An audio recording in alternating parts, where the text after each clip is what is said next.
Добрый день, я Лаига Гаркуша, и, как любят говорить мои дети, мы из Украины. Но на самом деле сейчас я нахожусь в Латвии, на кухне у моей мамы.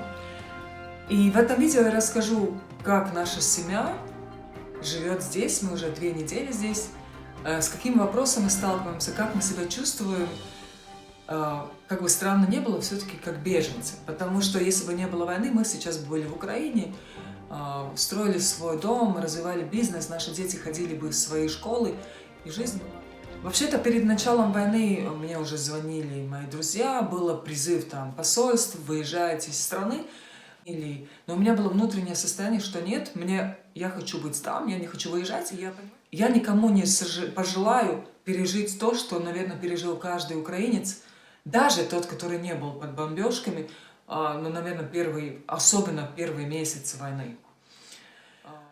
Наш дом мы сорганизовали жизнь, в нашем доме живут люди с Востока, и я рада, что у них есть здесь поселиться, потому что они там из Харькова, из других городов, в которых сейчас невозможно жить. Мы наладили все, и 1 апреля заехали в Латвию, и это то, что мы делаем. На неделе работаем, дети ходят в школу, разные дела, а по выходным мы как раз едем к нашим родным и близким. То, что, наверное, с чем, наверное, сталкивается большинство, если не все люди, так называемые беженцы, это чувство вины. Притом они могут быть разные происхождением, но надо, наверное, иметь в виду, что многие из нас воспитывали чувство вины. Это был такой колоссальный инструмент манипуляции в постсоветском пространстве, наверное, до сих пор продолжается. Но оно может быть разное. То, что я не позаботился достаточно, чувство вины, что не предусмотрел, не знаю, не домолился, началась война, или не приготовился, или не мог сберечь, или то, что оставил Украину, или не оставил. И вот очень, что у меня все классно, я тут пью кофе и смотрю на цветы и синички, а кто-то сейчас голодает и реально очень, очень страдает. Но очень важно, я понял, что в это время заботиться про трезвость в уме. Потому что вину можно делить, как по мне, на два сегмента. Есть рациональная, реалистичная вина. Я кого-то обидел, я кому-то, не знаю, что-то там сделал. Я могу это признать, осознать, извиниться и, возможно, возместить и как-то по-настоящему, по-рациональному стараться хотя бы решить этот вопрос. Это раз.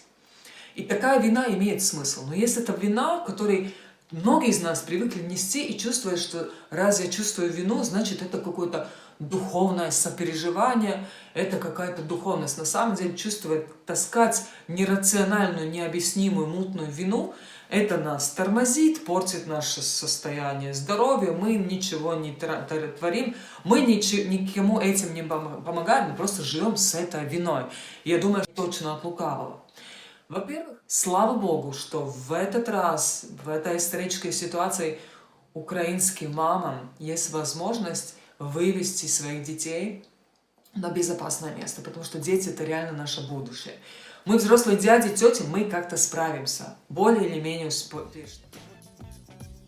Есть мужчины, которые могли выехать, это мужчины, которых больше, чем 2, это 3 и больше, несовершеннолетних детей или мужчины, которых усыновили детей, или дети с особенными потребностями, с какой-то инвалидностью. Слава Богу, что такие мужчины могли выехать, потому что я тоже считаю, что их забота – это заботиться о семье.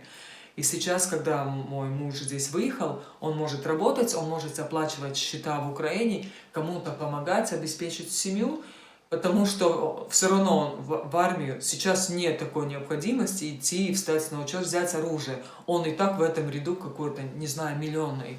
Не тот возраст и не та профессиональная подготовленность. Очень классно, наверное, иметь эту трезвость на уме. И смотреть, и рассуждать, как я могу помогать отсюда. Я очень четко понимаю, что есть люди, которые, находясь в Европе, используя свои ресурсы, свои связи, здесь могут помогать гораздо больше, чем находясь в стране. И это очень важно, трезво отделить эти вопросы. Потому что враг нашей души, он будет использовать любой инструмент, уничтожать нашу жизнь. То, что точно есть более блаженные люди в этой ситуации, как беженцы. Точно более блаженные те, которые знают как минимум один иностранный язык. Может, даже не в совершенстве.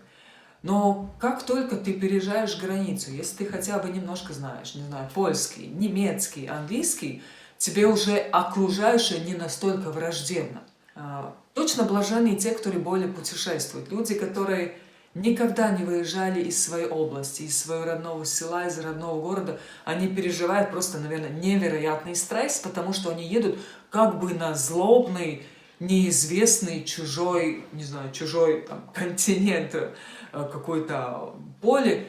Но если люди были в Европе, были хотя бы когда-то, переходили границы, делали документы, меняли деньги, покупали новые карточки, это все равно уже опыт, которым ты уже один раз проходил, значит, ты можешь пройти и дальше. Точно блаженны те, которые готовы изменить жизнь. Хорошо, я там работал, там, сейчас я приезжаю, кем я могу работать в этой стране? Потому что если ты даже юрист или учитель, или, может, даже там какой-то классный специалист в Украине, переезжая в Европу, не факт, что ты можешь работать по своей профессии.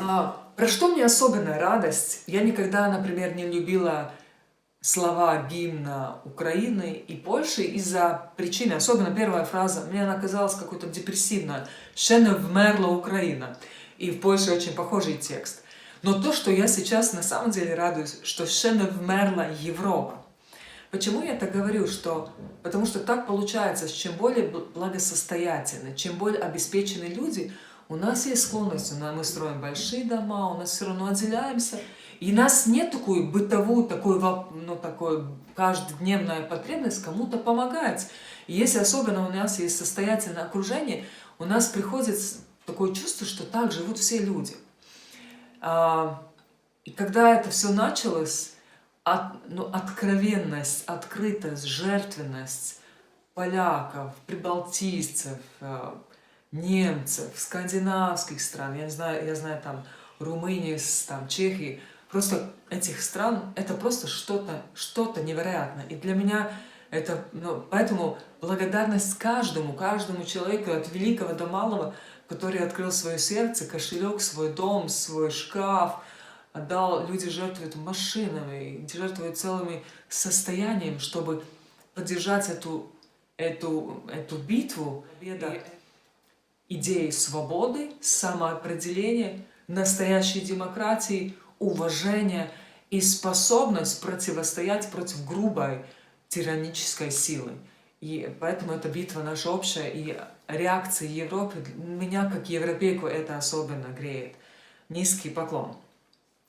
Значит, где же мы живем? Мы живем в поселке, который уже, не знаю, долго живет моя мама, но это не мой родной поселок, она здесь переселилась, когда я была взрослая. Поселок, где живут около 1000 людей, километров 73, но здесь есть школа до 9 класса, спортзалом, кружками, музыкальная школа, садик, библиотека, парикмахерская, 2 магазина, вчера был пасхальный праздник, что тут еще, духовой оркестр, хор, тут есть производство на месте, вот люди, все чисто, убрано, аккуратно, вот такие в Латвии села. Вот здесь мы живем, в домике моей мамы.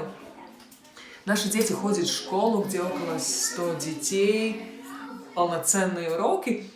Вопрос, что мои дети в Украине учились в украинской школе, они украинцы, с нашими друзьями, мы их попросили говорить с нами только на украинском языке, чтобы мы могли подключиться, мы это тренируем. Но мои дети с детства знают латышский язык, они же и украинцы, и латыши. Ясно, что у них не такой словарный запас и не такие конструкции предложений, но они учатся здесь в латышской школе, у них тут друзья. Я думаю, эти 2 месяца для них будет очень классный шанс поднять латышский язык. С моим мужем интересный факт, что кстати, он из Одессы, но одно из его первых образований, он какие-то годы организовал, имел цех по производству мебели, лестницы, он краснодеревщик. И потом лет 17 он уже работает топ-менеджер, предприниматель. Но здесь он пошел на работу, никому ничего не сказал. Работает он 1 день, работает 2 день. И в 3-й день вдруг люди начинают задавать вопрос: слушай, а может у тебя еще есть такие друзья, которые так работают? И он открыл свои карты, что на самом деле он приехал с новой идеей, как строить быстро. Потому что по нынешним данным уже 500 000 семей, это где-то 1,5 2 миллиона людей в Украине остались без жилья. И для сравнения, это целая Латвия. Представляете, целая Латвия, просто негде жить. И вопрос строительства, конечно, будет очень острый. То, с чем точно сталкиваются люди, это что плюсы были, что мы очень классно могли купить телефон и быстро поставить дома здесь интернет, и это все удобно. Специфика, что нам надо было открыть банковский счет и записаться, чтобы его открыть, это заняло 10 дней. Я поехала, это заняло целый час отделений, счет еще не открыт, и там только запущена процедура, и я смогу приехать через 2 недели, чтобы завершить открытие счета, потом отдельно подключить интернет-банк и всякое такое, получить карточку. Возможно, что для людей Европы это звучит нормально, людям, которые привыкли к приват-банку или монобанку, как это быстро все открывается, делается вещь, для нас это шок. Поэтому, когда мы скулим, что нам надо 15 секунд больше подождать, блаженны мы, потому что мы не знаем, насколько быстро на самом деле что-то происходит в Украине по сравнению с Европой. Но интересный факт, я немножко поворчала про это, и потом встретилась с одним своим другом, и он объяснил, почему это так, именно в Латвии. Потому что, оказывается, последние несколько лет, и, возможно, не только несколько, но это обнаружилось, через Латвию проходили отмывались колоссальные потоки кремлевских денег для покупки, наверное, лояльности для разных европейских компаний, людей, всякое такое, за что мне очень неприятно, и тогда я готова на любые проверочные процедуры, лишь бы прекратить эту пуповину коммунистической кремлевского режима. Очень любезно, очень большая поддержка, социальных служб, оформление документов, поддержка. Едешь по Латвии, и вдруг там какой-то одинокий дом в лесу, и там на мачте висит украинский флаг. Сделать здесь, на месте. Ну и пару дней назад мы с мужем сидели тут остановки, кто знает села, есть остановка, недалеко мы взяли кофе в магазинчике, мы сидим такие вдвоем, у нас типа романтическая поездка, выход, дети дома с бабушкой, мы вышли прогуляться. Думаю, кто бы мог подумать, 2 месяца назад мы жили, строили свой бизнес, планы у нас. Что мне дает силу улыбаться, и я улыбаюсь не только на камеру. Есть такое место Писания, которое говорит «любящим Бога». Призванным по Его изволению все содействует во благо. Не все комфортно, не все приятно, наверное, но тем, которые на связи с Ним, все содействует во благо. Я в это верю, я живу с этой надеждой, и что и вам желаю, те, которые меня смотрят, я благодарю за вашу поддержку. Подпишитесь, ставьте лайки. Дальше буду рассказывать про жизнь, нашу жизнь сейчас в Латвии. Я благодарю. На связи.